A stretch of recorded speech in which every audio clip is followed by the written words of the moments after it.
vSphere curriculum in the IT world. Prepare yourself for many hours of intensity. In this class, we are going to start with the typical course introduction and our methodology. In Chapter 2, we're going to go over virtualization overview, basically some of the ideas you need to understand, including a definition for virtualization. In Chapter 3, we're going to cover planning and installing ESXi. ESXi is the main hypervisor and the guts of everything, if you will. It's the foundation on which everything is built in vSphere. In Chapter 4, we're going to cover some of the tools that are included by VMware to do management of your environment, as well as some third-party tools that are available that are commonly used in the industry. In Chapter 5, we're going to go over vCenter server and licensing and several other topics, such as how we do top-down centralized management. In Chapter 6, we're going to cover networking. We always cover networking and storage as foundational topics before we get into virtual machines.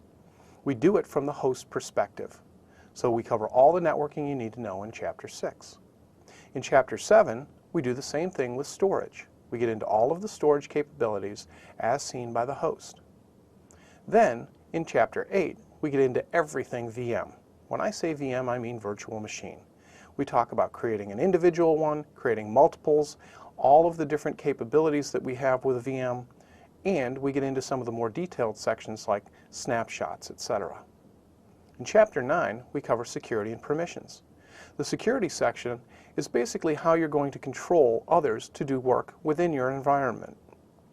In Chapter 10, we cover server and VM monitoring. We get into all of the different ways to look at how our performance is doing and understand that we need to look at things from both inside and outside the VM. In Chapter 11, we get into all the bells and whistles. The advanced ESXi and vCenter management covers things like vMotion and storage vMotion, enhanced vMotion, and so on. We also get into policy-driven storage and all of the capabilities of SDRS, or storage DRS. In Chapter 12, we get into patching and upgrading our hosts and our environment.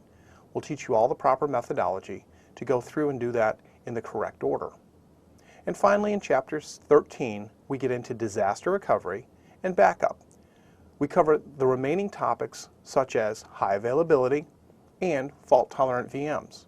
And when we're done with those, we get into all of the different backup types and focus primarily on VDP, which is VMware's own GUI backup and restore utility.